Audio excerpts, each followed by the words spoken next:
Friends, आज हम आप लोगों को डीएनए पैकेजिंग के बारे में बताएंगे। तो पूरी जानकारी के लिए पूरा वीडियो देखिए। चलिए शुरू करते हैं। तो हम सभी लोग जानते हैं कि डीएनए अणु अत्यधिक लंबे बृहद अणु होते हैं।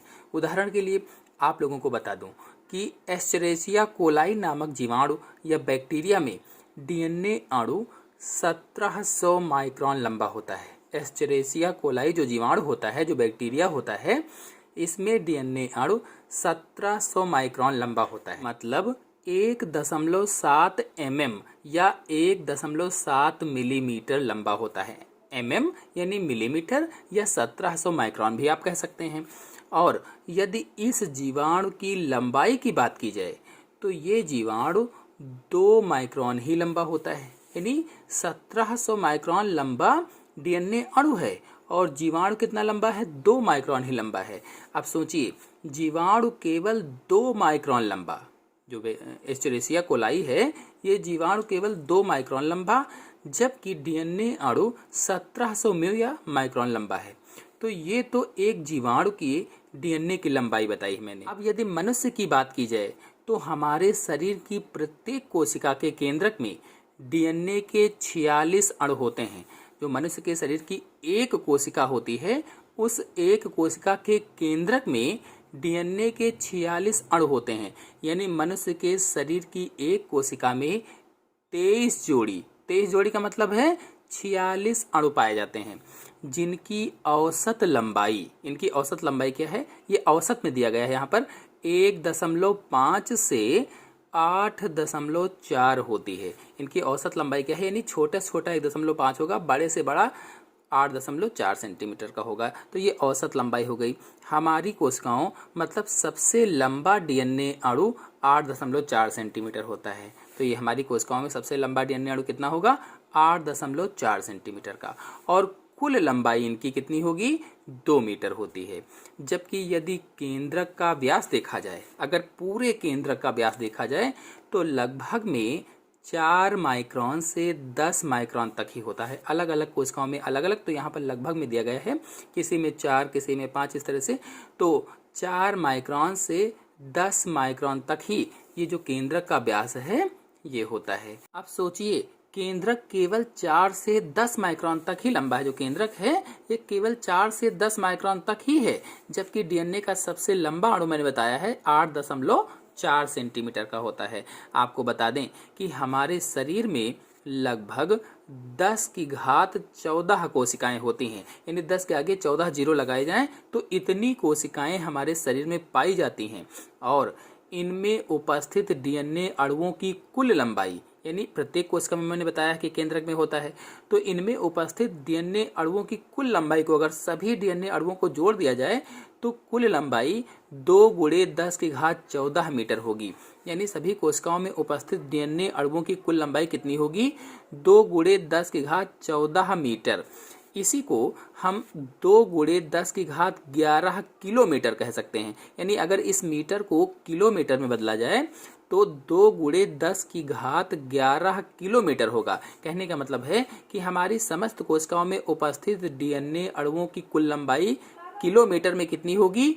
2 × 10⁻11 किलोमीटर होगी। अब यदि पृथ्वी की पूरी परिधि को देखा जाए, जो पूरी परिधि होती है, परिधि तो आप लोग जानते हैं, वृत्त बनाया होगा, तो पृथ्वी की पूरी परिधि को देखा जाए, ये मान लीजिए परिधि है, तो पृथ्वी की परिधि कुल 4 × 10⁻4 किलोमीटर ही है। पृथ्वी की पूरी परिधि कितनी है?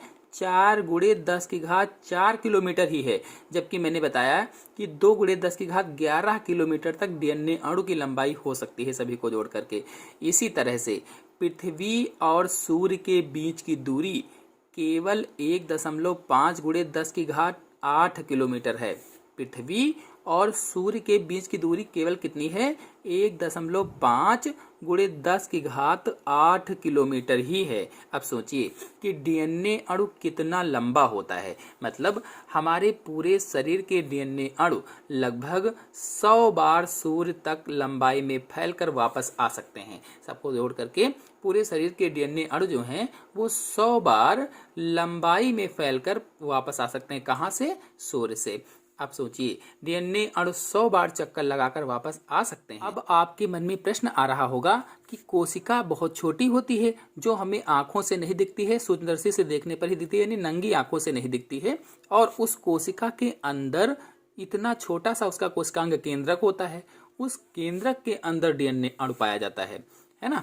तो इतना छोटा होता है। अब ये केंद्रक के अंदर इतना बड़ा डीएनए कैसे समा जाता है, यानी ये जो डीएनए होते हैं कैसे समा जाते हैं उसमें। तो डीएनए अणु केंद्रक में समाने के लिए अत्यधिक कुंडलित हो जाते हैं। कैसे समाते हैं, तो ये समाने के लिए अत्यधिक कुंडलित हो जाते हैं, क्वाइल्ड हो जाते हैं, घूम जाते हैं, संघनित हो जाते हैं। मतलब डीएनए अणु क्वाइल्ड और कंडेंस्ड हो जाते हैं, और जब ये कुंडलित होकर संघनित होकर छोटा सा रूप ले लेते हैं, यानी कुंडली जैसा बना लेते हैं, संघनित हो जाते हैं और छोटा सा रूप ले लेते हैं, तो उसे गुणसूत्र अथवा क्रोमोसोम कहा जाता है। संघनन द्वारा डीएनए अणुओं के इस संरचनात्मक संगठन को 3 पदों में बांटा गया है।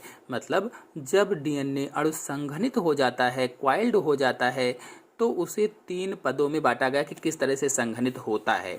प्राथमिक, द्वितीयक और तृतीयक। एक सामान्य पॉलीन्यूक्लियोटाइड चेन को प्राथमिक तथा द्विकुंडलिनी को द्वितीयक स्तर का संरचनात्मक संगठन कहा जाता है। यानी एक सामान्य पॉलीन्यूक्लियोटाइड जो चेन होती है उसको प्राथमिक और द्विकुंडलिनी को द्वितीयक स्तर का संरचनात्मक संगठन कहा जाता है। ऐसे ही तृतीयक स्तर के संरचनात्मक संगठन में द्वितीयक स्तर के कुंडलिनियों के कई बार कुंडलन होते हैं। यानी जो तृतीयक स्तर का संरचनात्मक संगठन होता है, क्योंकि 3 भागों में बांटा गया है, तो तृतीयक स्तर वाले संरचनात्मक संगठन में द्वितीयक स्तर के कुंडलिनियों का कई बार कुंडलन होता है। यानी द्वितीयक स्तर के जो कुंडलियां होती हैं वो और कई बार कुंडलित हो जाती हैं। मतलब जो दूसरा स्तर है उसकी कुंडलिनी है, उनका प्रोटीन्स की सहायता से कई बार कुंडलन होता है। एक प्रोटीन होती है, उसकी सहायता से कई बार वो कुंडलित होती हैं, तो उसे ही पराकुंडलन कहा जाता है, अथवा पराकुंडलन को पैकेजिंग कहते हैं।